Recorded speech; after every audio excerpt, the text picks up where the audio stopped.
கர்த்தருடைய பரிசுத்த நாமத்துக்கு மகிமை உண்டாகட்டும். ஆண்டவர் கொடுத்த இந்த நல்ல கூடுகையிலும் கூட நாம மீண்டுமா ஒன்றிணைய கர்த்தர் நல்ல கிருபையை கொடுத்தார். அதற்காக ஆண்டவருக்கு நன்றி செலுத்துகிறேன். இந்த நாளிலும் நம்ம மத்தியில அருமையான சகோதரன் ஆரோன் நம் நடுவுல ஆண்டவருடைய வார்த்தையை பகிர்ந்து கொள்ள வந்திருக்கிறாங்க. ஆண்டவருக்கு நன்றி. விசேஷமா தம்பியை குறித்து நான் சொல்லணும்னா, புல்வாரி ஷெரீப், அதாவது பீகார்ல பாட்னால எய்ம்ஸ் ஆஸ்பத்திரி கட்டப்பட்டிருக்கிற இடம். இந்த இடத்துக்கு மிக அருகாமையில் உள்ள இடம். அப்படிப்பட்ட இந்த இடத்துல கிறிஸ்தவருடைய எண்ணிக்கையும் விரல் விட்டு எண்ணக்கூடிய அளவுதான். அத கர்த்தர் இந்த அருமையான தம்பதிகள் அந்த இடத்துல கொண்டு வந்து நிறுத்தி ஒரு நல்ல சபையை நிலைநாட்ட கர்த்தர் கிருபை தந்தார். நாம ஜெபிக்கும் போது அண்ணன் ஜெபம் பண்ணாங்க. ஆரோன் தம்பதியினருக்கு கர்த்தர் கொடுத்த பிள்ளைகளுக்காக ஜெபம் பண்ணாங்க. ரொம்ப சந்தோஷமா இருந்துச்சு.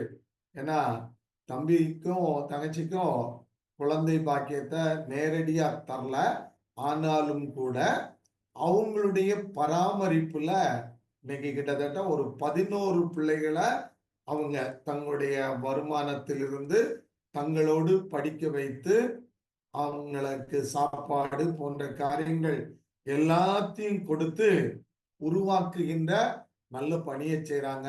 அதற்காக நாம ஜெபிப்போம். ஏன்னா இந்த இடத்துல இருந்து வருகிற ஜனம் ஒவ்வொன்றும் ஆண்டவரை அறியணும். அறிந்த பின்பாக அவங்க அனுபவிக்கணும். அனுபவிப்பதோடு மாத்திரமல்ல, மற்றவர்களுக்கும் இந்த அன்பை சொல்லக்கூடிய பெரிய வாக்கியத்துக்குள்ள வரணும். அதற்காக நம்ம ஜெபிப்போம். ஏன்னா கர்த்தர் அதற்கு வேண்டிய கிருபையை பலத்தை தருவார். அதற்காக ஆண்டவருக்கு நன்றி செலுத்துவோம். தொடர்ந்து தம்பியினுடைய சரீரம் இனப்பட்ட சரீரம்தான், ஆனாலும் கர்த்தருடைய கரம் மகனை தாங்கி பலப்படுத்தி வருகிறது. அதற்காக ஆண்டவருக்கு நன்றி செலுத்துகிறேன். இப்பொழுதும் அருமையான சகோதரன் தன்னுடைய ஊழிய அனுபவங்களோடு வார்த்தைய நம்மோடு பகிர்ந்து கொள்வாங்க. கர்த்தரோட நாமத்துக்கு மகிமை உண்டாவதாக. கர்த்தர் கொடுத்த இந்த பெரிய ஸ்லாக்கியத்துக்காக நான் கர்த்தருக்கு நான் நன்றி செலுத்துகிறேன். இந்த நேரத்திலையும் விசேஷமாக எனக்கு இந்த ஒரு ஸ்லாக்கியத்தை ஏற்படுத்தி கொடுத்த எபினேசர் அண்ணனுக்காகவும் அவங்க டீமுக்காகவும் நான் கர்த்தருக்கு நான் நன்றி செலுத்துகிறேன். கர்த்தர் உங்களையும் உங்களுடைய எல்லா ஊழியங்களையும் கர்த்தர் ஆசீர்வதிப்பாராக. இந்த நாளில் விசேஷமாக கர்த்தருடைய வார்த்தைக்கு நேராக கடந்து சொல்றதுக்கு முன்பாக கர்த்தரினுடைய வாழ்க்கையில எப்படி ஊழியத்திற்கு அழைத்தார் அப்படின்னு சொல்லி சில காரியங்களை உங்களோடு கூட பகிர்ந்து கொள்ளும்படியா நான் ஆசைப்படுகிறேன். அண்ணன் சொன்னது போல நாங்க புல்வாரி ஷெரீஃப்ன்ற ஒரு இடத்துல நாங்க மினிஸ்ட்ரி பண்ணிட்டு கொண்டு இருக்கிறோம். 2017 செப்டம்பர் மாதம் கர்த்தருடைய அழைப்பை ஏற்று நாங்கள் பீகாருக்கு வந்தோம். பீகாருக்கு வரப்ப எங்களுக்கு யாரையுமே எங்களை பற்றி எங்களுக்கு தெரியாது.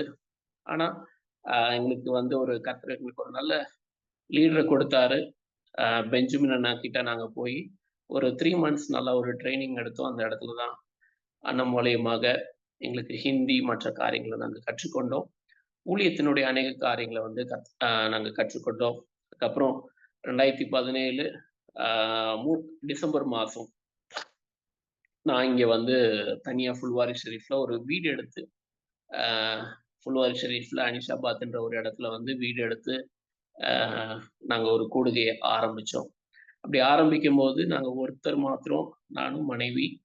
அப்போ அண்ணன் எய்ம்ஸ்லேருந்து ஒரு கான்டாக்ட் கொடுத்துருந்தாங்க, ஒரு தமிழ் ஃபேமிலி. எய்ம்ஸில் ஸ்டாஃப் ஒர்க் பண்ணுற ஒரு தமிழ் ஃபேமிலி. அதுக்கப்புறம் அந்த இடத்துல உள்ள ஒரே ஒரு சகோதரி, அவங்க மட்டும்தான் வருவாங்க. இப்படிதான் நாங்கள் ஒரு சின்ன ஒரு கூடுகையை ஆரம்பித்தோம் 2017. கர்த்தர் கொஞ்சம் கொஞ்சமாக ஆசீர்வதிக்க ஆரம்பித்தார். கர்த்தர் ஆட்களை கொடுக்க ஆரம்பித்தார். அது மாத்திரம் இல்லாதபடிக்கு அநேக பாவத்தினாலும் சாபத்தினாலும் அடிமைப்பட்டிருக்கிற மக்களை கர்த்தர் கொண்டு வந்தார். அப்படி கொண்டு வந்துட்டு இருந்தார் கொஞ்சம் கொஞ்சமாக. அதுக்கப்புறம் சபையினுடைய காரியங்கள் வளர ஆரம்பிச்சது. ஆட்கள் வர ஆரம்பிச்சாங்க. ஒரு மக்கள் ஆசீர்வாதத்தை பெறுவாங்க. அவங்க போய் மற்றவர்களை கூட்டி கொண்டு வருவாங்க. இப்படியே வந்து கர்த்தர் வந்து அற்புதத்தை செய்து கொண்டிருந்தார். அதுக்கப்புறம் சரி, ஓகே, ஒரு நமக்குன்னு ஒரு இடமா ஒரு ஆலயத்தை கட்டணும் அப்படின்னு சொல்லிட்டு வாஞ்சித்து கர்த்தருடைய அழைப்பை கர்த்தர் அநேக காரியங்கள் மூலியமாக வார்த்தையின் மூலமாக கர்த்தர் எங்களோடு கூட இடைப்பட்டார். அதனால நானும் மனைவியும் வனிதாவும் அடுத்தது பெஞ்சமின் அண்ணனும் சேர்ந்து ஒரு அந்த காரியத்துல வந்து நாங்க ஸ்டெப் எடுக்க ஆரம்பிச்சோம். அதுக்கப்புறம் கொஞ்சம் கொஞ்சமா நிலத்தை வாங்கணும். அதுக்கப்புறம் கெட்ட கர்த்தர் கிருபை செய்தார். கெட்டி 2021 இந்த இடத்துல நாங்க வந்து ஆலயத்துல ஒரு கோன்புரான்ற ஒரு இடத்துல, அதே ஃபுல்வாரி ஷெரீஃப்ல தான் நாங்க ஊழியம் பண்ணி கொண்டிருந்த அதே பணித்தளத்துல கர்த்தர் எங்களை எங்கே கொண்டு வந்தாரு. இந்த இடம் பார்க்கும்போது முஸ்லிம்ஸ் வந்து ரொம்ப நிறைய டாமினேட்டட் பீப்புள்ஸ், முஸ்லீம் நிறைய இருப்பாங்க. அதுக்கப்புறம் ஹிந்துஸ் இருப்பாங்க. இந்த 2 பேருக்கும் நடுவுல நிறைய கலவரங்கள், சண்டைகள் இந்த மாதிரி நடக்கும். அடுத்தது இங்க உள்ள மக்கள் பார்த்தீங்கன்னா நிறைய பேர் வந்து மென்டலி நிறைய பேர் பாதிக்கப்பட்டிருக்கிறாங்க. மென்டலி அவங்களுடைய, ஏன்னா நிறைய குடி அடிமைப்பட்டிருக்கிறதுனால நாங்க ஒரு சென்செக்ஸ் மாதிரி எடுத்தோம். ஒண்ணு பார்க்கும்போது ஒரு 2-3 குடும்பத்துல, ஒரு குடும்பத்துல 2-3 குடும்பத்துக்குள்ள ஒரு குடும்பத்துல அஃபெக்ட் பண்ணப்பட்ட ஒரு அந்த மென்டலி ரிட்டார்டா இருக்கிற மக்களை நாங்க வந்து பார்த்தோம். அந்த மாதிரி அது மாத்திரம் இல்லாதபடிக்கு பண பிரச்சனைகள், ஏழ்மை, கடன், இந்த மாதிரி அறியாமை, படிப்பறிவு இல்லாத ஒரு காரியங்கள், இப்பேற்பட்ட ஒரு இதுல வந்து இருக்கிற ஒரு மக்கள் ஆண்டவர் எங்களோடு கூட பேசினார். இந்த இடத்துல எப்படி இருக்கிறாங்கன்னா மக்கள் வந்து இப்படி பார்வோனுடைய அடிமைத்தனத்துல இஸ்ரவேல் மக்கள் இருக்கிறாங்களோ அதே போல ஒரு அடிமைத்தனத்துல தான் இருக்கிறாங்க அப்படின்னு சொல்லி கர்த்தர் பேசினார். உண்மையிலே அதே போல அடிமைத்தனத்துல தான் இருக்காங்க. எப்படி வந்து பார்வோன் இடத்துல போய் மோசே வந்து சொல்லுவாரு, என்னை வந்து 3 நாள் நாங்க பிரயாணம் போய் நாங்க வந்து ஆண்டவருக்கு ஆராதனை செய்யணும், பலி செலுத்தணும் அப்படின்னு சொல்லும்போது பார்வோன் வந்து மனசே இருக்காது, விட மாட்டான். அதே போலதான் இங்க உள்ள மக்களையும் நாங்க பார்க்கிறோம். ஆண்டவருக்குள்ளாக கொஞ்சம் வரும்போது, அவங்க ஸ்டெப் எடுக்கும்போது பலவிதமான பிரச்சனைகளை அவங்க வந்து ஃபேஸ் பண்றாங்க. அவங்களுடைய ஃபேமிலி பேக்ரவுண்ட்ல இருந்து, அல்லது பிசாசினுடைய கிரியையில இருந்து, இந்த மாதிரி பலவிதமான பிரச்சனைகள். ஏன்னா அநேக ஆண்டுகளாக அநேக சந்ததியாக வந்து அடிமைப்பட்டுல இருக்கிறதுனால பிசாசானவன் அவ்வளோ சீக்கிரமாக விடுகிறது இல்லை. ஆனா கர்த்தர் தன்னுடைய வந்து எப்படி வந்து அந்த எகிப்து தேசத்துல கர்த்தர் வந்து அற்புதங்களை அடையாளங்களை செய்தாரோ அதே போல கர்த்தருடைய கிருபையினால கர்த்தர் அடையாளங்களை அற்புதங்களை செய்கிறார். அநேக குடிக்கு அடிமைப்பட்டிருக்கிற மக்களை வந்து கர்த்தர் விடுதலை ஆக்குறார். சாபத்துல இருக்கிற மக்களுக்கு கர்த்தர் ஒரு விடுதலை கொடுக்கிறார். பாவத்துல இருக்கிற மக்களுக்கு விடுதலை கொடுக்கிறார். இந்த மாதிரி பிரிந்து இருக்கிற குடும்பங்களுக்கு வந்து நாங்க போய் கவுன்சிலிங் கொடுக்குறோம். அப்படி வந்து கர்த்தர் வந்து அந்த குடும்பங்களை இணைக்கிறார். அது மாத்திரம் இல்லாதபடிக்கு சுகவீனமா இருக்கிறவங்களுக்கு எங்களால முடிந்த அளவுக்கு ஸ்பிரிச்சுவல் சப்போர்ட்டும் கொடுக்குறோம். அது மாத்திரம் இல்லாதபடிக்கு எங்களால முடிந்த அளவுக்கு நாங்க வந்து ஹெல்ப் பண்றோம். இப்படி பண்ணி இருக்கும்போது கர்த்தர் வந்து ஆட்களை கொடுக்க ஆரம்பிச்சாரு. இப்ப கர்த்தருடைய கிருபையினால ஒரு 80-90 பேர்கிட்ட கர்த்தருடைய நம்மளுடைய சபைக்கு வருகிறாங்க. கர்த்தருடைய நாமத்துக்கு மகிமை உண்டாவதாக. அது மாத்திரம் இல்லாதபடிக்கு இந்த வருஷம் இந்த வருஷத்துல ஜனவரி மாதத்துல டெலிமெடிசின் கூட ஜனவரி 19 ஒரு 17ஆம் தேதியில வந்து டெலிமெடிசின் சொல்லிட்டு ஒரு சின்ன யூனிட் வந்து ஆரம்பிக்க நம்மளுடைய கேம்பஸ்ல ஆரம்பிக்க கர்த்தர் கிருபை செய்தார். அது வந்து பார்க்கும்போது ஒய்ஃப் வந்து நர்ஸோ அவங்களுக்கு அந்த நர்ஸோட இது இருக்கிறதுனால ஓகே இங்க ஒரு சின்ன ஹாஸ்பிட்டல் ஆரம்பிக்கலாம் அப்படின்னு சொல்லிட்டு ஜிம்ஸ்ல அநேக இடத்துல ஆரம்பித்து கொண்டிருக்கிறாங்க. கர்த்தருடைய கிருபையினால இந்த வருஷத்துல டெலிமெடிசின் யூனிட்டோ கர்த்தர் ஆரம்பிக்க கிருபை செய்தார். அதன் மூலமாகவும் மக்கள் வரங்குறாங்க. அநேக பக்கத்துல உள்ள கிராமத்தில் உள்ள மக்கள் வந்து ஆசீர்வாதம் பெறுகிறாங்க. அவங்களுக்கு சரீர சுகத்தையும் நம்ம கொடுக்குறோம். அதே நேரத்துல அவங்களே வாஞ்சியாக கேட்கிறாங்க, ஆண்டவரை பத்தி எனக்கு சொல்லுங்க அப்படின்னு சொல்லிட்டு. ஸோ அவங்களுக்கு நம்ம ஆண்டவரை பத்தி சொல்லுகிறோம். அப்படியாக கர்த்தர் வந்து ஒவ்வொரு ஊழியத்தையும் ஆசீர்வதித்து கொண்டு இருக்கிறார். ஒவ்வொரு டிசம்பர் மாசமும் ஒரு 2500 பேருக்கு நம்மளுக்கு வந்து அவங்களுக்கு நம்ம சுவிசேஷத்தை அறிவிப்போம். அந்த டைம் கிராமம் எல்லாம் போய் சொல்லுவோம், இந்த மாதிரி வாங்க அப்படின்னு சொல்லிட்டு அழைப்பு கொடுப்போம். ஒரு 2500 பேர் வருவாங்க நம்மளுடைய சபைக்கு. அவங்களுக்கு எல்லாருக்கும் அன்னைக்கு சாப்பாடு கொடுப்போம். அன்னைக்கு வந்து நல்ல ஒரு தருணம். ஆண்டவருடைய வார்த்தையை சொல்லுகிறது, ஒரு காஸ்பல் ஷேர் பண்றதுக்கு ஒரு நல்ல டூலாக நாங்க உபயோகப்படுத்துகிறோம். கடந்த வருடம் கடந்த வருடம் டிசம்பர் மாசத்துல கிறிஸ்துமஸ் டைம்ல கிட்டத்தட்ட ஒரு 1000 பைபிள் கூட நாங்க விநியோகம் பண்ணோம். நியூ டெஸ்ட்மெண்ட் வந்து இது பண்ணோம். புது புது ஆத்துமாக்களை கர்த்தர் தருகிறார். ஆஹ் அது மாத்திரம் இல்லாதபடிக்கு முஸ்லிம் மக்கள் இருக்கிறாங்க, முஸ்லிம் மக்களை கர்த்தர் தருகிறார். இப்படியாக கர்த்தர் வந்து ஒரு அற்புத விதமாக கர்த்தர் வந்து ஒவ்வொரு காரியத்தை செய்து கொண்டிருக்கிறார். இன்ஃபேக்ட் நான் சொல்ல போனா சரீரத்திலே நான் கொஞ்சம் பலவீனமானவன். ஆங்க்லோசிங் ஸ்பாண்டிலைட்டிஸ்ன்ற ஒரு வியாதி. என்னால ஸ்ட்ரெயிட்டா நிக்க முடியாது. கொஞ்சம் ஒரு மாதிரி குனிஞ்சுதான் இருப்பேன். ஆனா இந்த பலவீனத்தின் மத்தியிலும் கர்த்தர் வந்து என்னைய மனைவியை கொண்டு வந்து கர்த்தர் உபயோகப்படுத்திருக்கிறார். அண்ணன் சொன்னது போல அநேக மக்களை வந்து உருவாக்கணும். அடுத்த ஜெனரேஷன் வந்து உருவாக்கணும். அடுத்த வர இங்க உள்ள மக்களையும் நம்ம உருவாக்கணும் அப்படின்ற ஒரு தாகத்தோடு அநேக மக்கள் பிள்ளைகளை எடுத்து நாங்களே நம்மளுடைய கேம்பஸ்லயே வச்சு அவங்களுக்கு காலையிலும் மாலையில டிவோஷன் நடத்துறோம். அது மாத்திரம் இல்லாதபடிக்கு அவங்களுக்கு ஒவ்வொரு சாரி டிவோஷன் நடத்துறோம். அது மாத்திரம் இல்லாதபடி அவங்களுக்கு ஸ்கூலுக்கு அனுப்புறோம். அவங்களுடைய தேவைகளை சந்திக்கிறோம். ஆண்டவரை பத்தி அவங்களுக்கு சொல்றோம். ஒவ்வொரு காரியத்திலையும் ஏன்னா இதுல உள்ள வர மக்கள் பார்க்கும்போது அநேகர் வந்து சின்ன பிள்ளைங்க சின்னதுல இருந்து எங்க கிட்ட வந்து விட்டாங்க. அந்த சின்ன வயசுலயே அநேகர் வந்து போதைக்கு அடிமைப்பட்டு இருந்தாங்க சின்ன பிள்ளைங்களே. ஸோ இங்க நம்ம கிட்ட விட்டதுக்கு அப்புறம் கர்த்தருடைய வார்த்தையை சொல்றோம். ஆவியானவர் அவங்களுடைய இருதயத்துல கிரியை செய்ய ஆரம்பிக்கிறார். ஒரு மனம் திரும்புதலின் ஆவி கர்த்தர் கொடுக்கிறார். பிள்ளைங்க மனம் திரும்புறாங்க. அது மாத்திரம் அந்த காரியங்கள் தொடர்ந்து அது ப்ரொலாங் ஆகணும். ஸோ நம்மளுக்கு சத்தியத்தை நம்ம கொடுக்குறோம். ஆண்டவருடைய வார்த்தையை நம்ம கொடுக்குறோம். பரிசுத்தத்தை குறித்து நம்ம டீச் பண்றோம். எப்படி வந்து சுத்தமா இருக்கணும்னு சொல்லி நம்ம டீச் பண்றோம். எப்படி மற்றவங்களுக்கு வந்து மரியாதை கொடுக்கணும் அப்படின்ற காரியத்தை நாங்க டீச் பண்றோம். இப்படியாக ஆஹ் எங்களால முடிந்த அளவுக்கு கர்த்தருக்கு நாங்க ஊழியம் பண்ணி கொண்டு இருக்கிறோம். கர்த்தரும் அநேக வாக்கு தத்தங்களை கர்த்தர் கொடுத்தார். அந்த வாக்கு தத்தங்களை நிறைவேற்றி கொண்டு இருக்கிறார். கர்த்தர வாக்கு தத்தம் கொடுத்திருக்கிறார். நான் உனக்கு வந்து அநேக மந்தை தெல்லாய் பெருகிறது பண்ணுகிறது போல நான் உனக்கு மக்களை பெருக பண்ணுவேன்னு சொல்லி அதே மாதிரி கொடுத்த வார்த்தையின்படி கர்த்தர் அநேக ஆத்துமாக்களை கொடுத்து வருகிறார். கர்த்தர் சொன்னார், நான் இந்த இடத்துல நான் மகிமையா நான் இருப்பேன், அபிஷேகமா நான் இறங்குவேன் அப்படின்னு சொல்லி கர்த்தர் வாக்குத்தத்தம் கொடுத்தார். இந்த வாக்குத்தத்தின்படி கர்த்தர் கிரியை செய்து கொண்டிருக்கிறார்.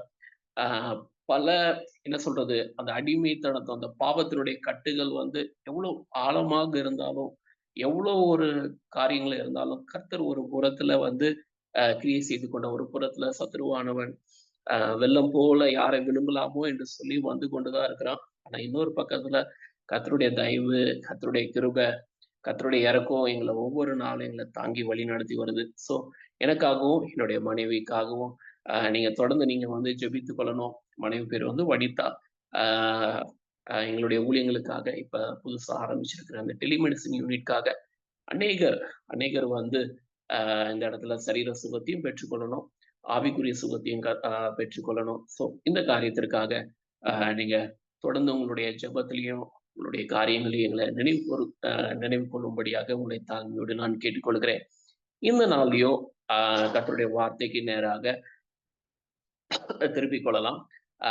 ஒரு காரியத்தை ஆண்டவர் என்னோடு கூட பேசினார். நான் ஷேர் பண்ணணும் அப்படின்னு சொல்லி கேட்டும்போது ஆண்டவர் வந்து பயத்தை குறித்து பேசினார். பயத்தை குறித்து பயம் 2 விதமான பயத்தை குறித்து நம்ம இந்த நாள்ல பார்க்கலாம். முதலாவதாக கர்த்தர் சொல்றாரு, பயப்படாத என்பதாக கர்த்தர் சொல்லுகிறார்.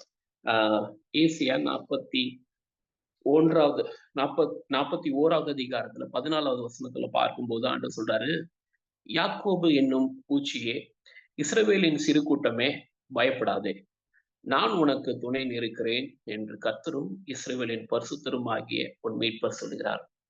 இந்த இடத்துல அழகா சொல்லப்பட்டிருக்குது. இன்னைக்கு ஆவிக்குரிய விதத்துல பார்க்கும்போது நீங்களும் நானும் ஒரு இஸ்ரவேல். நம்மளுக்கு நல்லா தெரியும், பழைய ஏற்பாடு புதிய ஏற்பாடுல எங்கெல்லாம் இஸ்ரவேல் வந்தோம், அது வந்து விசுவாசிகளாகிய நம்மளை வந்து அது குறிக்கிறது என்பதாக நம்ம அறிந்திருக்கிறோம். ஆண்டவர் சொல்றாரு, யாக்கோபு என்னும் சிறு பூச்சியே. பூச்சி, அந்த பூச்சி நம்ம எடுத்துக்கொள்ளும் போது பூச்சிக்கு வந்து ஒரு வேல்யூ கிடையாது. அது சீக்கிரமா நம்ம வந்து சீக்கிரமா அடிச்சு அதை வந்து நம்ம நசுக்கி போடலாம். அது வந்து என்ன சொல்றது, அது வந்து ஒரு கனத்துக்குரிய பாத்திரமோ அல்லது ஒரு மரியாதைக்குரிய பாத்திரமோ கிடையாது. அது மாத்திரம் அல்லாதபடிக்கு அது வந்து ஒரு சக்தி உள்ள ஒரு பாத்திரமும் கிடையாது. ஒண்ணுமே அதால ஒரு உபயோகப்படுத்த முடியாத, அதனால ஒரு பிரயோஜனமும் இல்லாத ஒரு காரியம் தான் ஒரு பூச்சி. நான் ஆண்டவர் சொல்றாரு, ஆண்டவருடைய கண்களுக்கு நீங்களும் நானும் எப்படி இருக்கிறோம்னா, ஒரு பூச்சியை போல தான் இருக்கிறோமா. ஆண்டவர் சொல்றாரு, நம்ம வந்து அநேக வேலைகள்ல நம்ம ஒன்றுக்கும் உபயோகப்படுத்தப்படாதபடிக்கு, நம்ம ஒரு காரியத்துக்கும் நம்ம பிரயோஜனப்படாதபடிக்கு நம்ம இருக்கிறோம். ஆனால் கர்த்தர் சொல்லுகிறாரு, யாக்கோபு என்னும் பூச்சியே நீ வந்து பயப்படாதே என்பதாக கர்த்தர் சொல்லுகிறாரு. இஸ்ரவேலின் கூட்டமே பயப்படாதே. நான் உனக்கு துணை நிற்கிறேன் என்பதாக சொல்றாரு. நான் உனக்கு ஹெல்ப் பண்றேன். நான் உனக்கு உதவி செய்றேன். நீ பயப்படாத. நீ பயப்படாத. நான் உனக்கு உதவி செய்கிறேன் அப்படின்னு சொல்றாரு. அ உண்மையிலே நம்மளுடைய வாழ்க்கையிலயும் கடினமான பாதைகள்ல நம்ம போய் கொண்டு இருக்கும்போது, யாராவது ஒருத்தர் வந்து தம்பி நீ பயப்படாத. நான் உனக்கு உதவி செய்றேன் அப்படின்னு சொன்னாங்கன்னா, நம்மளுக்கு எவ்வளவு சந்தோஷமா இருக்கும். ஒருவேளை நம்ம ஏதோ ஒரு காரியத்துல இழந்து, நம்மளுடைய ஏதோ ஒரு காரியத்துல வேலை இழந்து, அல்லது மத்த ஏதோ ஒரு காரியத்துல நம்ம இழந்து இருக்கும்போது, யாராவது நம்மளுடைய கரங்களை பிடித்து, நீ பயப்படாத நான் உன் கூட இருக்கிறேன்னு சொன்னாங்கன்னா, அது எப்படி இருக்கும்? ஆனா இந்த இடத்துல ஆண்டவர் சொல்றாரு, அ கர்த்தாதி கர்த்தர், ராஜாதி ராஜா இயேசு கிறிஸ்து இந்த நாள்ல நம்மளோடு கூட சொல்லுகிறாரு, "நீ பயப்படாதப்பா. நீ பயப்படாத. நான் உனக்கு வந்து துணை செய்கிறேன். நான் உனக்கு உதவி செய்கிறேன். உன் குடும்ப வாழ்க்கையை நான் வந்து ஆசீர்வதிக்கிறேன். குடும்பத்துக்கு நான் உதவி செய்கிறேன். அதனால நீ பயப்படாதே" என்பதாக கர்த்தர் சொல்லுகிறார். இந்த நாள்லயும் குடும்ப கூடிகைக்காக நம்ம வந்திருக்கிறோம். குடும்ப மிஷனரி கூடுகைக்காக நம்ம இந்த நாள்ல வந்திருக்கிறோம். ஆண்டவர் இந்த நாள்ல சொல்லுகிற ஒரு காரியம், பயப்படாதே என்பதாக. அடுத்து இன்னொரு அதே அதிகாரத்துல நம்ம மறுபடியும் பார்க்கும்போது 10வது வசனத்துல பார்ப்போம் என்றால், "நீ பயப்படாதே. நான் நான் உன்னுடனே கூட இருக்கிறேன். திகையாதே. நான் உன் தேவன். நான் உன்னை பலப்படுத்தி உனக்கு சகாயம் பண்ணுவேன்" என்பதாக சொல்லப்பட்டிருக்குது. ஆண்டவர் சொல்றாரு, "நான் உனக்கு சகாயம் பண்ணுவேன். நான் உனக்கு ஹெல்ப் பண்ணுவேன்" அப்படின்னு சொல்றாரு. மறுபடியும் கர்த்தர் சொல்றாரு. மறுபடியும் சொல்றாரு, "நீ பயப்படாதே" என்பதாக. அதே ஏசாயால வந்து 43வது அதிகாரம் முதல் வசனத்துல பார்க்கும்போது, கர்த்தர் வந்து திரும்ப அதேதான் சொல்றாரு. "இப்போதும் யாக்கோபே, உன்னை சிருஷ்டித்தவரும் இஸ்ரவேலே உன்னை உருவாக்கினவருமாகிய கர்த்தர் சொல்கிறதாவது, பயப்படாதே. நான் உன்னை மீட்டுக் கொண்டேன். உன்னை பேர் சொல்லி அழைத்தேன். நீ என்னுடையவன். நீ தண்ணீர்களை கடக்கும்போது நான் உன்னோடு கூட இருப்பேன்" என்பதாக கர்த்தர் சொல்கிறார். ஆஹ் தண்ணீர்களை கடக்கும் போதும் நான் உன்னோட கூட இருப்பேன் என்பதாக கர்த்தர் சொல்கிறார். என்னுடைய வாழ்க்கையில, என்னுடைய வாழ்க்கையில் நடந்த ஒரு காரியம். எங்க அப்பாவும் எங்க ஃபேமிலியா நாங்க ஒரு நாள் வந்து எங்க ஊர் வந்து திருநெல்வேலி. நான் பிறந்து வளர்ந்தது எல்லாமே சென்னை. எங்க அப்பாவுடைய ரிலேட்டிவ் ஒருத்தவங்களுக்கு மேரேஜ், எங்களுடைய க்ளோஸ் ரிலேட்டிவ் ஒருத்தவங்களுக்கு மேரேஜ். ஸோ நாங்க வந்து திருநெல்வேலி போயிருந்தோம். திருநெல்வேலிக்கு போயிட்டு அந்த மேரேஜ் அட்டன் பண்ணிட்டு, நானும் எங்க அம்மாவும் வந்து ரிட்டர்ன் வந்துட்டோம். எனக்கும் எங்க அம்மாவுக்கும் ஒரு சின்ன வேலை. எங்க அம்மா வந்து ஸ்கூல்ல டீச்சரா இருந்தாங்க அந்த டைம்ல. நான் அப்போ வந்து காலேஜ் படிச்சுட்டு இருந்தேன். ஸோ எனக்கு லீவ் இல்ல. நான் வந்து ரிட்டர்ன் வர வேண்டியதா இருந்தது. ஆனா எங்க அப்பாவும் தங்கச்சியும் அடுத்தது எங்களுடைய ஃபேமிலி மெம்பர்ஸ் எல்லாமே என்ன பிளான் பண்ணியிருந்தாங்க, 2 நாள் வந்து குற்றாலம் இந்த காரியங்களை சுற்றி பார்க்கணும் அப்படின்னு சொல்லி அவங்க பிளான் போட்டிருந்தாங்க. ஸோ குற்றாலத்துல வந்து எங்க அப்பாவுக்கு வந்து திருநெல்வேலி ஊரு. ஸோ அவங்க நல்லா நீச்சல் எல்லாமே தெரியும். சின்னதுல இருந்து அவங்களுடைய அங்கதான் பிறந்து வளர்ந்தவங்க. ஸோ அந்த மணிமுத்தார்ன்ற ஒரு இடத்துக்கு வந்து போலான்னு சொல்லிட்டு, குற்றாலத்துல இருந்து மேல் பகுதி அங்க நல்லா தண்ணி வரும். குற்றாலத்துல வர தண்ணிய விட அந்த மேல இன்னும் நல்லா தண்ணி வரும்னு சொல்லிட்டு, மேல ஏதோ ஒரு 1 ஹவர் நினைக்கிறேன். 1 ஹவர் போல டிராவல் பண்ணி அவங்க மேல போனாங்க. மேல ஒரு வேன் புக் பண்ணி அவங்க வந்து மேல போனாங்க. மேல போயிட்டு குளிச்சாங்க. அந்த இடத்துல வந்து ரொம்ப நிறைய பேர் குளிக்க மாட்டாங்க. ஏன்னா அந்த இடத்துல எழுதி எழுதி போட்டிருக்கு, இந்த இடத்துல வந்து காட்டு மிருகங்கள் வந்து நடமாடுற இடம், கொஞ்சம் ஆபத்தான இடம் அப்படின்னு சொல்லிலாம் எழுதி போட்டிருக்குது. ஆனா எங்க ஃபேமிலில எல்லாரும் போனாங்க. ஜாலியா இருந்தது. எல்லாம் குளிச்சாங்க. ஒரு பக்கம் லேடீஸ் குளிச்சுட்டு இருக்காங்க. என் தங்கச்சி, சின்ன குழந்தைங்க, ஆஹ் அடுத்தது சின்ன சின்ன பிள்ளைங்க எல்லாமே ஒரு பக்கம் குளிச்சுட்டு இருக்காங்க. இந்த பக்கம் ஜென்ஸ் எல்லாம் குளிச்சுட்டு இருந்தாங்க. அப்படி அந்த அந்த மலையில வந்து 2 சங்கிலி இருக்குது. 2 சங்கிலி இருக்குது. அந்த சங்கிலியை பிடிச்சிட்டு குளிச்சுட்டு இருக்காங்க. தண்ணி வருது. மேல விழுந்துட்டு இருக்குது. குளிச்சுட்டே இருக்கிறாங்க. குளிச்சுட்டே இருக்கும்போது திடீர்னு வந்து பார்க்கும்போது தண்ணி ரொம்ப ஃபோர்ஸா வர ஆரம்பிச்சிருச்சு. எங்க அப்பா அப்படி புடிச்சிட்டு இருக்காங்க. சங்கிலிய புடிச்சிட்டு இருக்காங்க. கொஞ்சம் கொஞ்சமா, கொஞ்சம் கொஞ்சமா அவங்களுடைய கைகள்ல இருந்து அந்த சங்கிலி அப்படியே வந்து இதாகுது. ஏன்னா ஃபோர்ஸ் தாங்க முடியல. ஃபோர்ஸ் தாங்க முடியல. அந்த குற்றாலனுடைய தண்ணியினுடைய ஃபோர்ஸ் உங்களுக்கு தெரியும். அது சீக்கிரமா அப்படியே ஒரு ஃபோர்ஸா அடிச்சதுல எங்க அப்பா அந்த மலையில இருந்து அப்படியே உருண்டு, உருண்டு, உருண்டு, உருண்டு வராங்க. அப்படியே உருண்டு வராங்க. உருண்டு வரும்போது இந்த இடத்துல பாதை. இந்த இடத்துல பாதை. இதுக்கு பாதைக்கு கீழ பார்த்தீங்கன்னா, அவ்வளவுதான் அந்த அப்படியே ஃபுல்லா அந்த தண்ணி பெரண்டு, பெரண்டு அப்படியே உள்ள அடிச்சுட்டு அப்படியே அது அது எங்க போய் சேருதுன்னே யாருக்குமே தெரியாது. எங்க அப்பா இப்படியே வந்து உருண்டு, உருண்டு கரெக்ட்டா இதுல உள்ள போறாங்க. எங்களுடைய வேன் டிரைவர் வந்து எங்க அப்பா கையில வந்து அப்படியே புடிச்சுட்டாரு. எங்க அப்பாவ கைய புடிச்சு அப்படியே தூக்கிட்டாரு. எங்க வீட்ல கூட போனவங்களுக்கு எல்லாருக்கும் 2 நிமிஷம் என்ன நடக்குதுன்னே தெரியல. புடிச்சு தூக்கிட்டாங்க. எல்லாருக்கும் வந்து ரொம்ப அழுவ ஆரம்பிக்கிறாங்க. ஒரு பயங்கரமான ஒரு காரியம். ஏன்னா, 1 செகண்ட் 1 செகண்ட் லேட்டா இருந்ததுன்னா, எங்க அப்பா எங்க அப்பாவுனுடைய பாடி கூட கிடைச்சிருக்காது. ஆனா, அந்த டிரைவர் சொல்றாரு. அந்த வண்டி ஓட்டிட்டு இருந்த டிரைவர் சொன்னாரு, "சார் நான் வந்து அங்க வண்டி கிட்ட இருந்தேன். நான் எப்படிதான் இங்க வந்தேன்னே எனக்கு தெரியல" அப்படின்னு சொல்றாரு. அடுத்தது எங்க அப்பா வந்து நல்லா வாட்டசாட்டமா இருப்பாங்க. நல்லா வெயிட்டா இருப்பாங்க, ஹைட்டா இருப்பாங்க. அவங்கள வந்து அப்படி வந்து புடிச்சு தூக்கவும் முடியாது. இன்னொரு ஒரு காரியம், சின்ன பிள்ளைங்கலாம் குளிச்சிட்டு இருக்குது. ஆனா அவங்களுக்கெல்லாம் ஒண்ணுமே ஆகல. ஆனா எங்க அப்பாவுக்கு மாத்திரம் வந்து அப்படி அடிச்சுட்டு போயி, கர்த்தர் வந்து எங்க அப்பாவ வந்து தப்பிச்சாரு. இது ஒரு காரியம் இங்க இங்க நடந்துட்டு இருக்குது. எங்க அம்மா ஸ்கூல்ல வந்து டீச்சரா இருக்காங்க. அதே மதியானம் 12 மணிக்கு எங்க அம்மாவுக்கு ஸ்கூல்ல கிளாஸ் எடுத்துட்டு இருக்கும்போது, ஒரு சத்தம் வந்துட்டே இருக்குது அவங்க காதுல. மரணம், மரணம், மரணம் அப்படின்னு சொல்லிட்டு. எங்க அம்மா ரொம்ப ஒரு மாரி அன்னீசியா ஃபீல் பண்ணிட்டாங்க. என்ன இது ஒரு வித்தியாசமான ஒரு மாரி இருக்குதேன்னு சொல்லிட்டு, அவங்க பிரேயர் பண்ண ஆரம்பிச்சாங்க. அந்த ஸ்டாஃப் ரூம்ல அவங்களே பிரேயர் பண்ணிட்டே இருந்திருக்காங்க. என்ன ஆண்டவரே என்னன்னு தெரியலையே! இந்த மாரி இருக்குதே! என்ன ஒரு மாரியா எனக்கு ஒரு ஒரு அன்னீசியா எனக்கு ஃபீல் பண்றேனே! ஒரு மாரி என் ஆவியில ஒரு விடுதலை இல்லாதபடிக்கு நான் ஃபீல் பண்றேனே! ஒரு மரணம், மரணம்னு சொல்லி வருதே! அப்படின்னு சொல்லிட்டு.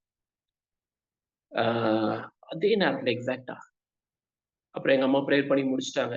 நார்மலா ஆயிடுச்சு. எங்க அப்பா வந்துட்டாங்க. யாருமே சொல்லல. ஆனா 1 வாரம் கழிச்சு தான் இந்த எல்லா நியூஸும் வெளிய வருது.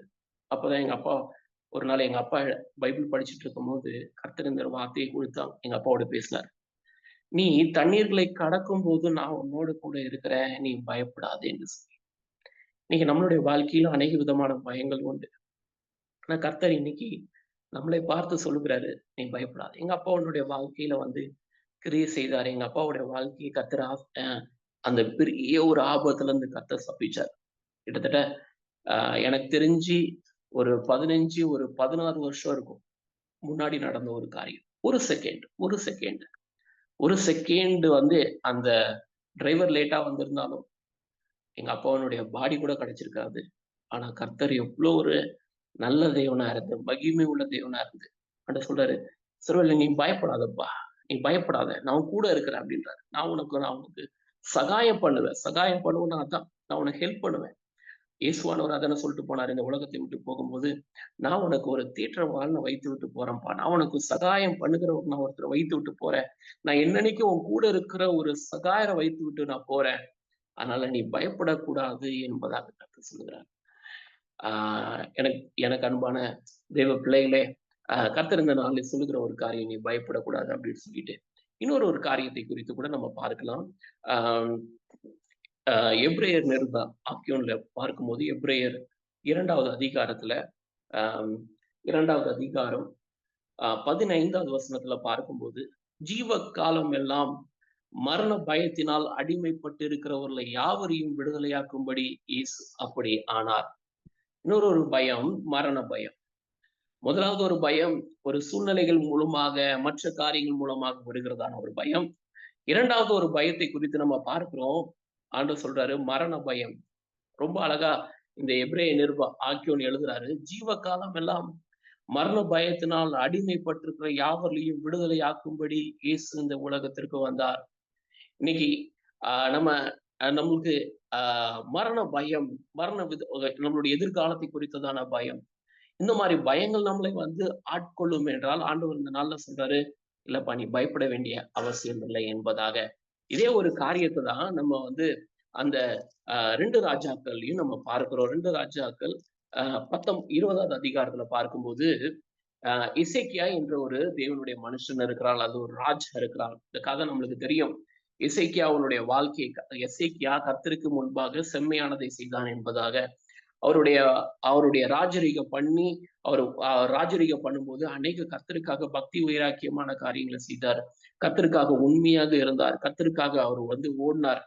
அப்படி ஓடுகிற ஒரு மனுஷன், அப்படி ஓடின ஒரு மனுஷன், அநேக காரியங்களை அவன் ஃபேஸ் பண்ண ஒரு மனுஷன். அவனுடைய நாட்கள்ல தான் அசிரிய ராஜாவை குறித்து நம்மளுக்கு தெரியும். அசிரிய ராஜா ஒரு பெரிய பாலிடிக்ஸ் பண்ணான். அதை நீங்க 19வது அதிகாரம் 19வது அதிகாரத்துல நீங்க நம்ம பார்க்கும்போது 2 ராஜாக்கள் 18, 19ல அவன் எவ்வளவு ஒரு பாலிடிக்ஸ் பண்றான் அப்படின்றத போய் பார்க்க முடியும். என்ன பண்றான்னா, அந்த அசிரிய ராஜா அவனுடைய சேனாதிபதி சனகரை போய் சொல்றான். அங்க இஸ்ரேல் மக்களுடைய இருதயங்கள் எல்லாத்தையும் கரையப்படுறான். பாத்தியா, அசிரிய ராஜா ஒரு சாதாரண ராஜா கிடையாது. அவன் எத்தனையோ பேரை அவன் ஜெயிச்சிருக்கான். எப்படிலாம் ஜெயிச்சிருக்கிறான். நீங்க நினைக்கிற அந்த இதெல்லாம் ஒண்ணுமே ஆண்டவரால ஒண்ணுமே பண்ண முடியாது. பாரு, எகிப்த போய் இது பண்ணிட்டாப்ல, அடுத்த மற்ற தேசங்களை இது பண்ணிட்டாப்ல அப்படின்னு சொல்லிட்டு ஒரு பெரிய பாலிடிக்ஸ் பண்றான். நடுவுல இந்த சனகரி பேசும்போது கூட சொல்றான், இசைக்கியா சொல்றாப்ல, நீ ஜனங்களுடைய காதுகள் கேட்டா நீ யூத பாஷையில பேசாதப்பா அப்படின்றான். அப்போ அவன் கெட்ட வார்த்தையில திட்டிட்டு இன்னும் உரத்த சத்தமா அவன் பேச ஆரம்பிக்கிறான். பயங்கரமா பயமுறுத்துறான். மக்களை பயங்கரமா பயமுறுத்தி இருக்கும்போது, ஆனா இசைக்கியா அந்த ஒரு காரியத்துல அந்த ஒரு பாலிடிக்ஸ்ல அவன் தைரியமா இருந்து ஆண்டவர் மேல நம்பிக்கை வைத்து ஏசியா தீர்க்கதரிசியினுடைய உதவியை பெற்றுக்கொண்டு அந்த அசிரிய ராஜாவினுடைய சாம்ராஜ்யத்தை அவன் அழிக்கிறான். அசிரிய ராஜா அவனுடைய சாம்ராஜ்யம், அதாவது பாபிலோனிய சாம்ராஜ்யத்துக்கு முன்னாடி ஒரு சாம்ராஜ்யம் உருவாகினது அது அசிரியா சாம்ராஜ்யம் தான். எகிப்தினுடைய சாம்ராஜ்யம், அடுத்தது மற்ற அந்த மேதிய பெர்ஷிய சாம்ராஜ்யத்துக்கு அப்புறம் ஒரு பெரிய சாம்ராஜ்யம் யாருடைய சாம்ராஜ்யம் அப்படின்னு சொல்லி, மேதிய பெர்ஷிய சாம்ராஜ்யத்துக்கு முன்னாடி, அதாவது எகிப்திய சாம்ராஜ்யத்துக்கு அப்புறம் ஒரு பெரிய சாம்ராஜ்யம் யாருடைய சாம்ராஜ்யம் சொல்லி பார்க்கும்போது அசிரிய ராஜாவுடைய சாம்ராஜ்யம் தான். ஆனா அந்த அசிரிய ராஜாவுடைய சாம்ராஜ்யத்தையே அவன் ஜெயிக்கிறான். கர்த்தருடைய பலத்தினால, ஆவியானவருடைய கிருபையினால, அந்த ஏசியா தீர்க்கதரிசியினுடைய வழிநடத்தினால, ஜெபத்தினால அவன் போய் அழகா ஜெயிக்கிறான். ஆனா அவனுடைய வாழ்க்கையில ஒரு பயம் வருது. அப்பேற்பட்ட ஒரு பெரிய ராஜாவுடைய வாழ்க்கையில ஒரு பயம் வருது, மரண பயம். அதை குறித்துதான் 2 ராஜாக்கள் 20வது அதிகாரத்துல ரொம்ப அழகா போட்டிருக்கோம். 1வது வசனத்துல கடைசி பாகத்துல அதே ஏசாயா தீர்க்கதரிசி சொல்றாரு, நீர் உமது வீட்டு காரியத்தை ஒழுங்குபடுத்தும், நீர் பிழைக்க மாட்டீர், மரித்து போவீர் என்பதாக சொல்றாப்ல. கேட்ட உடனே அவருக்கு ஒரு பயம் வருது. அவருக்குள்ள. அவரால் தாங்க முடியல. என்ன ஆண்டவரே, சுவருப்புறமா மூஞ்ச திருப்பிட்டு அழுகுறாப்ல. அழுகுறான். கதறி அழுகுறான். ஆண்டவரே, நான் உமக்காக நான் உண்மையா இருந்தனே, உமக்காக நான் உண்மையா ஓடினனே, உமக்காக நான் செம்மையானவனா இருந்தனே, தாவீது எப்படி நடந்தானோ அதே போல உமக்கு முன்பாக நான் செம்மையா நடந்தனே, என்னை நீ நினைத்தரலும் அப்படின்னு சொல்லிட்டு அழுகுறான். ஒருவேளை அவன் என்னென்ன காரியத்தை நினைச்சா அதுதான் எனக்கு தெரியல. ஒருவேளை அவனுடைய குடும்ப காரியத்தை நினைச்சு அழுதுருக்கலாம். நீங்க கேட்கலாம், என்ன குடும்ப காரியம், ராஜாவா இருந்து என்ன குடும்ப காரியத்தை? உண்மையில எனக்கு தெரிஞ்சு அவனுக்கு அந்த நேரத்துல குழந்தை இல்லை. எனக்கு தெரிஞ்ச வரைக்கும் அந்த இடத்துல குழந்தை இல்லை. ஏன்னா ஏசியா தீர்க்கதரிசி 15 ஆண்டை அவருக்கு கூட்டி கொடுக்குறாரு. ஆண்டவருடைய வார்த்தையை கேட்டு அவர் சொல்றாரு, நான் இதோடு கூட உனக்கு 15 வருஷத்தை நான் உனக்கு கூட்டி கொடுப்பேன் அப்படின்னு சொல்லிட்டு 6வது வசனத்துல அவர் சொல்றாரு. 2 ராஜாக்கள் 20வது அதிகாரம் 6வது வசனத்துல பார்க்கும்போது அவர் சொல்றாரு, அவனோட 15 வருஷத்துல நான் கூட்டி கொடுப்பேன். அந்த 15 வருஷத்துக்குள்ள பிறந்த ஒரு ராஜாவுடைய பேர் தான் மனாசே. 12வது அவன் ராஜாவாகும் போது 12 வயது. அதாவது ஆண்டவர் கூட்டி கொடுத்து ஒரு 3 ஆண்டுகளுக்கு அப்புறம் அவனுக்கு ஒரு குழந்தை பிறகு. ஒருவேளை அவனுக்கு அந்த மாதிரி ஒரு ப்ரெஷர் இருக்கலாம். என்னுடைய எதிர்காலம் என்ன ஆகும்? நான் என்னுடைய ராஜ்யம் என்ன ஆகும்? அடுத்து எனக்கு ஒரு பிள்ளை இல்லையே, என்னுடைய ராஜ்யம் இதோட முடிஞ்சு போடுமோ? இது அவனுடைய ராஜ்யம், தாவீதுனுடைய வம்சம் அப்படியே வந்துட்டே இருக்குது. இந்த வம்ச வழியில இயேசுவானவர் பிறக்கணும். ஆனா இந்த ராஜ்யம், இந்த இந்த ஒரு காரியம் முடிந்து விடுமோ? குடும்பத்தை குறித்து ஒரு பயம் இருந்திருக்கலாம். அல்லது ஒரு ராஜ்யத்தை குறித்து ஒரு பயம் இருந்திருக்கலாம். அந்த அசிரியா ராஜா வந்து திரும்ப என்ன அழிச்சிருவானோ அப்படின்னு சொல்லிட்டு ஒரு பயம் இருந்திருக்கலாம். அதுதான் ஆண்டவரும் சொல்றாரு. அதே 6வது வசனத்துல ஆண்டவர் சொல்றாரு, அசிரியா ராஜாவின் கைக்கு உன்னை தப்புவித்து அப்படின்னு சொல்லிட்டு போறாரு. அதாவது அவன் அப்படிலாம் கூட யோசிச்சிருக்கலாம். இல்ல எனக்கு ஒரு சின்ன ஒரு கற்பனை தான். ஏன்னா அவனுடைய சூழ்நிலையை நம்ம யோசித்து பார்க்கும்போது எப்படிலாம் எந்தெந்த காரியத்துக்காக அவன் பயந்திருப்பான். அவனுடைய எதிர்காலத்தை குறித்து, அல்லது அசிரியா ராஜா அவன் ஜெயிச்சுட்டு போனதுக்கு அப்புறம் இவன் ஒருவேளை மறிச்சிட்டானா, மறிச்சு போனதுக்கு அப்புறம் அசிரியா ராஜா ஒரு நல்ல ஒரு மெய்ப்பன் இல்லாதபடிக்கு ராஜா இல்லாதபடி இருக்கும்போது அசிரியா ராஜாவும் வந்து திரும்பவும் பழிவாங்குகிறதற்கும் வாய்ப்புகள் உண்டு. அவன் வந்து ஒரு விதத்துல அந்த மாதிரி விதமான ஒரு பயம், மரணம் பயம், ஒரு விதமான மரண பயம் அவனை வந்து அப்படியே சூழ்ந்து நிக்குது. அப்பதான் ஏசாயா தீர்க்கதரிசி வந்து சொல்றாரு, கர்த்தர் உன்னுடைய ஜெபத்தை கேட்டார் என்று சொல்லி, கர்த்தர் உன்னுடைய ஜெபத்தை கேட்டார் என்று சொல்லி. எனக்கு அன்பான தேவ பிள்ளைகளே, இன்னைக்கு மரண பயம் எத்தனையோ எத்தனையோ பேருக்கு விதவிதமான மரண பயம். நான் வந்து எனக்கு அந்த ஆங்கிலோசிங் ஸ்பாண்டிலைட்டிஸ்னு ஒரு வியாதி. நான் இன்ஜினியரிங் முடிச்சுட்டு ஒரு 4 இயர்ஸ் வந்து நான் பெட் ரிடனா இருந்தேன். அநேக வைத்தியரிடத்துல போனேன். எனக்கு ஒரு ஒரு ஒரு பெர்சன்டேஜ் கூட எனக்கு வந்து சுகம் கிடைக்கவே இல்லை. என்னால எவ்வளவு ட்ரை பண்ணேன். எனக்கு வந்து எந்த இடத்துலயும் போய் எனக்கு ஒரு விடுதலை கிடைக்கவே இல்லை.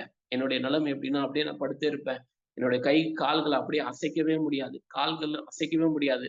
ஒரு லிவிங் வெஜிடபிள் மாதிரி தான் இருப்பேன். எங்க எங்க அப்பா பிசினஸ் மேன். ஸோ எங்க அப்பா வந்து எனக்கு எல்லா சாப்பாடு, மதியானத்துக்கு தேவையான எல்லா சாப்பாடு எனக்கு எல்லாத்தையும் டேபிள் எடுத்துட்டு வச்சுட்டு போயிடுவாங்க. எங்க அம்மா வந்து ஒரு டீச்சர். எங்க தங்கச்சி வந்து அந்த டைம்ல படிச்சுட்டு இருந்தாங்க. ஸோ எல்லாரும் போயிடுவாங்க. நான் தனியா அப்படியே படுத்துட்டே இருப்பேன். என்னால ஒரு வாக்கர் இருக்கும். 4 கால் வாக்கரை வச்சு மெதுவா எந்திரிச்சு போய் பாத்ரூம் போயிட்டு வர முடியும். அவ்வளவுதான் என்னால பலன். அந்த பாத்ரூம் போயிட்டு வரும்போதே எனக்கு மூச்சு வாங்கும். அப்படியே மேல எங்கேயும் அப்படியே ஏதோ ஒரு 200 மீட்டர் ரன்னிங்ல ஓடிட்டு வந்த மாதிரி எனக்கு மூச்சு வாங்கும். அப்படி நான் அப்படியே வந்து சாப்பிடணும், அப்படியே படுத்திருக்கணும், பாத்ரூம் போகணும், அவ்வளவுதான். 4 வருஷம் என்னுடைய வாழ்க்கை அப்படிதான். என்னை சர்ச்சுக்கு அப்படின்னு நான் உட்கார்ந்து இருப்பேன். 2 சேர்ல இந்த பக்கம் என்னை அப்படியே ஒரு கூட்டிட்டு போய் சர்ச்சில் என்ன உட்கார வைப்பாங்க. அப்படியே என்னை கொண்டு வந்து வீட்டுல வைப்பாங்க. இப்படிதான் பெயின் தலையில இருந்து உள்ளங்கால் வரைக்கும் பெயின் இருக்கும். வாரத்துல ஒரு நாள் வந்து பிசியோதெரபிஸ்ட் வருவாங்க. அங்க பயங்கரமா பெயின், ரொம்ப ஹார்டா பண்ணுவாங்க. அப்படி பண்ணிட்டு போனதுக்கு அப்புறம் எனக்கு 2 நாள் பயங்கரமா பெயின் இருக்கும். எவ்வளவு சரி, ஓகே, நம்மளுக்கு நல்லானா போதும்னு சொல்லிட்டு எல்லா விதமான வேதனையும் நான் சகிச்சேன். ஆனா என்னுடைய வாழ்க்கையில ஒரு நாளும் அந்த ஒரு விடுதலை இல்லாதபடிக்கு இருந்தது. அப்படி இருந்த நாட்கள்ல ஒரு நாள் நான் படுத்திருக்கிறப்ப மத்தியானம் மோஸ்ட்லி நான் தூங்க மாட்டேன். ஏன்னா நைட் எனக்கு தூக்கம் வராதுன்னு சொல்லிட்டு என்னதான் பெயின் இருந்தாலும் நான் தூங்க மாட்டேன். ஆனா ஒரு நாள் அன்னைக்கு கண்ணசந்து தூங்கிட்டேன். ஒரு மத்தியான வேலையில ஒரு 3 மணி இருக்கும். அப்படியே திடீர்னு படக்குன்னு எந்திரிச்சோனே ஒரு விதமான பயம் என்னை சூழ்ந்துருச்சு. பல விதமான கேள்விகள் என்னை அப்படியே சூழ்ந்திருந்தது. நீ வந்து இன்ஜினியரிங் முடிச்சிருக்க, உனக்கு இப்ப வேலை செய்ய முடியாது, வேலை கிடைக்கல, இல்ல உனக்கு வேலை செய்ய முடியாது. உனக்கு அம்மா அப்பா இப்போ உனக்கு உதவி செஞ்சுட்டு இருக்காங்க. நாளைக்கு உங்க அம்மா அப்பாவுக்கு ஏதாவது ஆயிடுச்சு, உங்க அம்மா அப்பாவால உன்னால கவனிக்க முடியாத சூழ்நிலை வந்துருச்சுன்னா உன்னை யார் கவனிப்பாங்க? பல விதமான காரியங்கள். அப்படியே எனக்கு உலகமே ஒரு நிமிஷம் அப்படியே இருண்டது போல இருந்தது. அப்படியே படுத்துட்டே தான் இருப்பேன். அப்படியே கண்ணுல இருந்து கண்ணீரா வரும். அழுதுட்டே இருப்பேன். அப்ப வந்து நான் கொஞ்சம் கொஞ்சமா ஆண்டவருக்கு என்னை ஒப்பு கொடுத்து, நான் வந்து ஆண்டவரத்துல ஒப்பு கொடுக்கும்போது, ஆண்டவர் அந்த வேதத்தின் மூலமாக அநேக வாக்குத்தத்தங்களை எனக்கு கொடுத்தார். அவனை தூரத்துக்கு நான் கொண்டு போவேன். தூர தேசத்துக்கு நான் அவனை கொண்டு போவேன்னு சொல்லி கர்த்தர் எனக்கு வாக்குத்தத்தம் கொடுத்தார். அப்படி எனக்கு ஆண்டவரோடு நான் நெருங்கி நடக்கும்போது ஆண்டவர் என்னோடு கூட இடைப்பட ஆரம்பிச்சார். கொஞ்சம் கொஞ்சமா இந்த பயம் என்னை விட்டு விலகிச்சு. நான் என்ன சொல்ல வரேன்னா, அநேகருக்கு இப்பேற்பட்டதான ஒரு பயம், எதிர்காலத்தை குறித்ததான ஒரு பயம், மரணத்தை குறித்ததான ஒரு பயம். எசேக்கியா ராஜாவுக்கு அதே ஒரு காரியத்தை தானே, ஒரு மரண பயம், ஒரு திகில். அவனை வந்து அப்படியே சோர்பாரமா இது பண்ணிட்டு அவன் அழுகுறான். தன்னுடைய குடும்பத்தை நினைத்து அழுறான். இன்னைக்கு ஒருவேளை நம்ம இந்த குடும்ப கூடுகைக்கு வந்திருக்கிறோம். நம்மளுடைய பிள்ளைகள் நிமித்தமாகவோ, அல்லது நம்மளுடைய கணவன் அல்லது மனைவி அல்லது நம்மளுடைய வேலை, ஏதோ ஒரு நிமித்தமாக நம்ம ஏதோ ஒரு கவலையில, ஒரு நம்மளுடைய உள்ளான மனுஷன் அழுது கொண்டிருந்தார் என்றால் ஆண்டவர் உங்களோடு கூட இடைப்படுகிறார். ஆண்டு சொல்றாரு, நீ அழாத, நீ பயப்படாத, நான் உன் கூட இருக்கிறேன், நான் சகாயம் பண்ணுவேன், நான் உனக்கு உன்னை ஆசீர்வதிப்பேன், உன் குடும்பத்தை ஆசீர்வதிப்பேன் என்பதாக கர்த்தர் சொல்கிறார். எசேக்கியாவுக்கு உண்மையிலே ஒருவேளை தன்னுடைய குடும்பத்தை குறித்ததான ஒரு பெரிய பயம் அவனை ஆட்கொண்டிருக்கலாம். ஆகவேதான் அவன் சொல்றான், ஆகவேதான் கர்த்தர் சொல்றாரு, அவனை புரிந்து கொண்டவராக கர்த்தர் சொல்றாரு, நான் உனக்கு 15 வருஷத்தை நான் கூட்டி கொடுப்பேன்ப்பா. அந்த 15 வருஷத்துல உனக்கு ஒரு பிள்ளையை கொடுப்பேன், உனக்கு ஒரு ராஜ்யத்தை நான் கொடுப்பேன், உன்னுடைய சந்ததியை நான் உனக்கு உட்காருவேன், அடுத்து உன்னுடைய அந்த ராஜ கதியில உட்கார்றதுக்கு ஒரு மனுஷனை, ஒரு பிள்ளையை நான் கொடுப்பேன். நீ பயப்படுற அந்த அசிரிய ராஜா உன்னை மேற்கொள்ள முடியாது. அவனை நான் தாவீதுக்கு நான் எப்படி அரணா இருந்தனோ அதே போல நான் உனக்கு அரணா இருப்பேன் அப்படின்னு சொல்றாரு. கேட்கிறது தேவனுடைய ஜனமே, ஒருவேளை நம்மளும் எசேக்கியா போல கர்த்தருக்கு முன்பாக உண்மையோட இருக்கலாம். கர்த்தருக்கு முன்பாக நம்ம உண்மையோ கர்த்தரை ஆராதிக்கலாம். ஆனா சில காரியங்கள், இந்த பயங்கள் நம்மளை அழுத்தும் போது, அழுத்துற ஒரு காரியத்துல வரும்போது கர்த்தர் இந்த நாள் உங்களோடு கூட இடைப்படுகிறார்.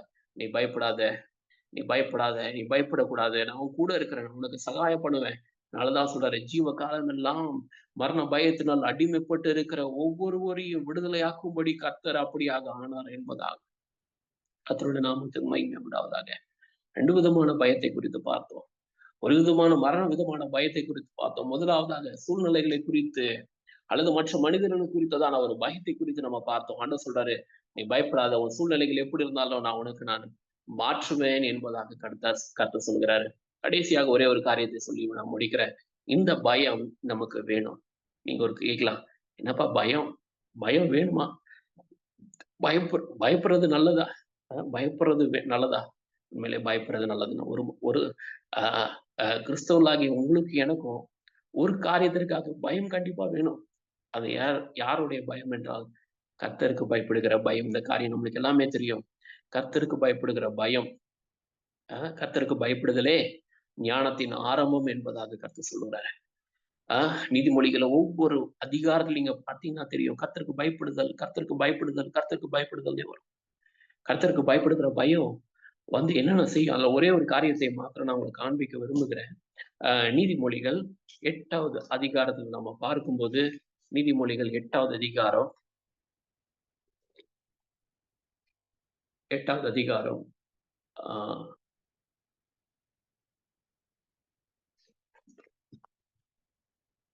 13வது வசனத்தில் இப்படியாக எழுதப்பட்டிருக்குது. நீதிமொழிகள் 8வது அதிகாரம் 13வது வசனம். தீமையை வெறுப்பதே கர்த்தருக்கு பயப்படுகிற பயம். தீமையை வெறுப்பதே கர்த்தருக்கு பயப்படுகிற பயம். ஓஹோ, தீமையை வெறுப்பதே கர்த்தருக்கு பயப்படுகிற பயம். அதே நீதிமொழிகள்ல சாலமோன் ராஜா அப்படி எழுதுறாரு, கர்த்தருக்கு பயப்படுதல் ஞானத்தின் ஆரம்பம் என்பதாக எழுதுறாரு. ஆனா இந்த இடத்துல சொல்றாரு, கர்த்தருக்கு பயப்படுகிற பயம் என்னப்பா? நீ தீமையை விட்டு விலகணும், தீமையை விட்டு விலகணும் அப்படின்னு சொல்லிட்டு ஒரே இன்சிடென்ட் மட்டும் காமிச்சு நான் உங்களுக்கு முடிக்க விரும்புகிறேன். அப்போஸ்தலர் எழுதும் நடபடிகள் 16வது அதிகாரத்துல இந்த இடத்துல நம்ம பார்க்கிறோம். இந்த கதை நம்மளுக்கு எல்லாருக்கும் தெரியும். அதுதான் நான் கதை ஃபுல்லா நான் எக்ஸ்பிளைன் பண்ணல.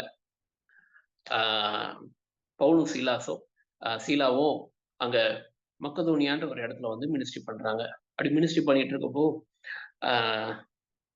அவங்க ஒரு தரிசனத்தை பார்க்குறா. பவுல் ஒரு தரிசனத்தை பார்க்குறாரு. மக்கதோனியா மனுஷன் நீ என் இடத்துல ஊழியம் பண்ணுங்க, எங்களுக்கு அந்த சொல்லுங்க அப்படின்னு சொல்லிட்டு, ஓகே கர்த்தர் அழைக்கிறார்ன்றத அறிந்து கொண்டு மக்கதோனியா தேசத்துக்கு போய் ஊழியம் பண்றாங்க. ஊழியம் பண்ணி கொண்டு இருக்கும்போது யாருமே தெரியாது, ஒருத்தரையும் தெரியாது, அது புது இடம், புது இது.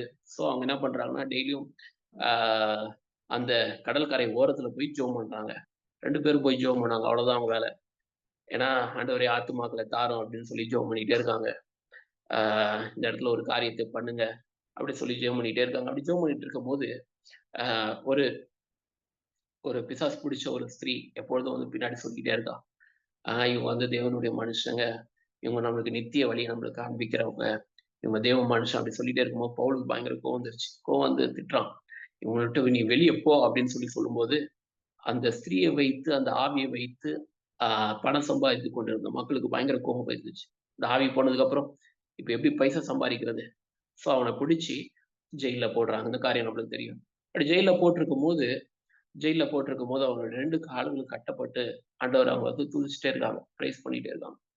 பவுலும் சீலாவும் ஆண்டவரை பிரைஸ் பண்ணிட்டே இருக்காங்க. அதை கைதிகள் பாக்குறாங்க. அந்த சிறைச்சாலைக்காரன் பார்க்குறான். அப்படியே பார்த்துட்டே இருக்கும்போது, நடந்துட்டே இருக்கும்போது, நடுராத்திரி திடீர்னு வந்து ஆட ஆரம்பிக்குது. அந்த ஜெயில் வந்து ஆட ஜெயில் வந்து ஆட ஆரம்பிக்குது. எல்லா கட்டுகளும் வந்து ரிலீஸ் ஆகுது. திடீர்னு அ ஜெயிலர் வந்து முழிச்சு பார்க்குறான். எல்லாம் கட்டுகள்லாம் அந்த ஜெயிலுடைய அந்த கம்பி எல்லாம் அவனுடைய கட்டுகள்லாம் அந்த உடனே பயந்துடுறான். பயந்துட்டு தன்னை தானே குத்திக்கிறதுக்காக போறான். ஏன் அப்படி குத்திக்கிறதுக்காக போறான்னா, ஆ அவன் யார் ஜெயிலரா இருக்கானோ, அதாவது யார் அவனுடைய கீழ இருக்கிறாங்களோ, அவங்க யாராவது தப்பிச்சுட்டாங்கன்னா, அவங்களுக்கு பதிலா இவன் அந்த தண்டனைய அனுபவிக்கணும். இவங்கள கொன்றுவாங்க அல்லது இவன் வந்து அந்த ஜெயிலுடைய தண்டனைய அனுபவிக்கணும். இதுக்கு பயந்துட்டு தான் அவன் என்ன பண்றான்னா, குத்திக்க பார்க்குறான். குத்திக்க பார்க்கும்போது பவுல் வந்து உரத்த சத்தமா கூப்பிடுறான். "நீ வந்து உனக்கு ஒண்ணும் கேடு ஒண்ணும் நீ செஞ்சுக்காத. உனக்கு நீ ஒண்ணும் இது பண்ணிக்காத" அப்படின்னு சொல்றான். உடனே வந்து ஒரு காரியம் எனக்கு ரொம்ப ஆச்சரியமா இருந்தது. அவன் என்ன கேட்டிருக்கணும்னா,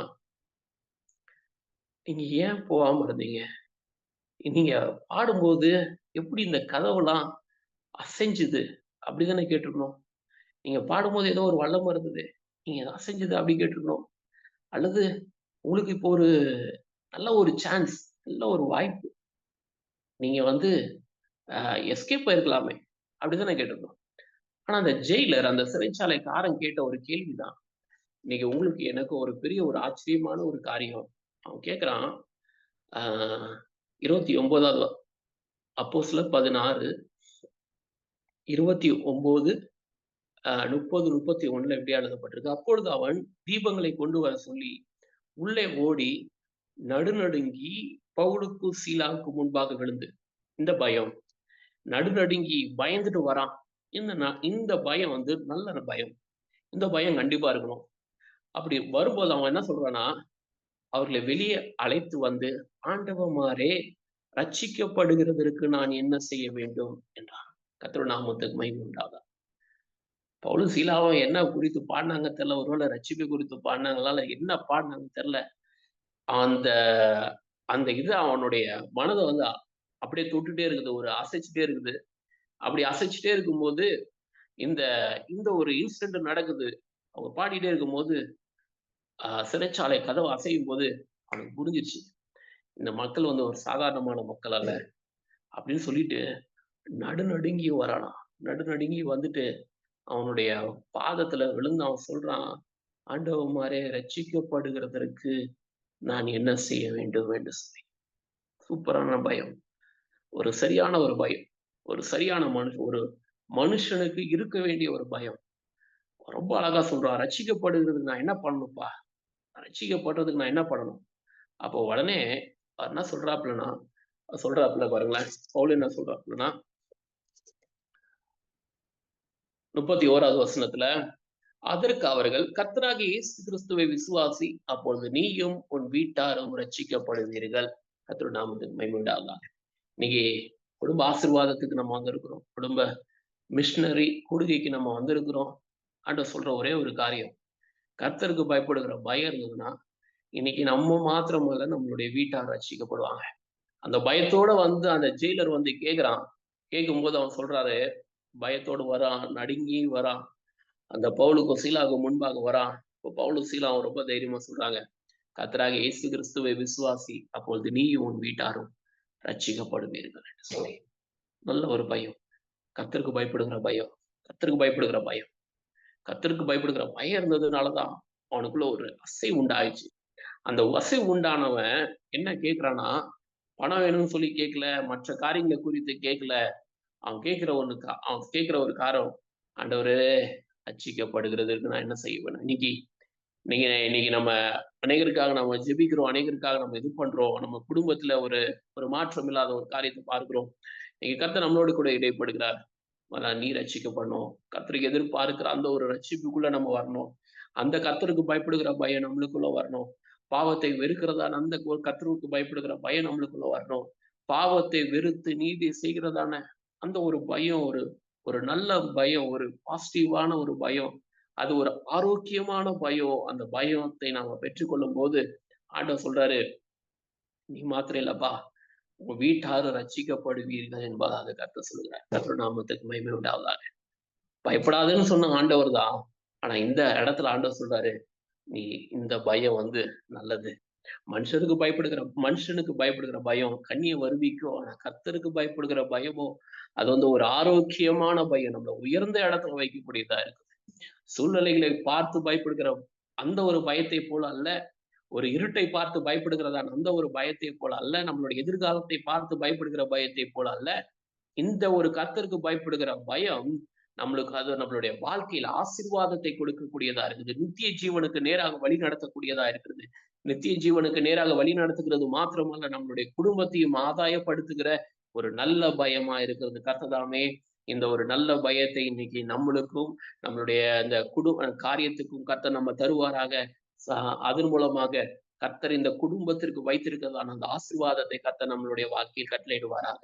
இப்படி அந்த ஜெயிலர் அந்த ராத்திரியே அவன் போய் அவன் போய் அந்த பவுலுக்கு சீலாக்கு காயங்களை கட்டுக்கிறான். அன்னைக்கு ராத்திரியே போய் பேப்டிசம் எடுக்கிறாங்க. இப்பேற்பட்ட ஒரு காரியம், இப்பேற்பட்ட ஒரு பெரிய ஒரு காரியம் நடக்குது. அதுக்கு ஒரு பெரிய ஒரு முக்கியமான ஒரு காரியம், அந்த ஜெயிலருக்குள்ள கர்த்தருக்கு பயப்படுகிற பயம் வந்தது நிமித்தமாக அவனுடைய வாழ்க்கை மாற்றப்படுது.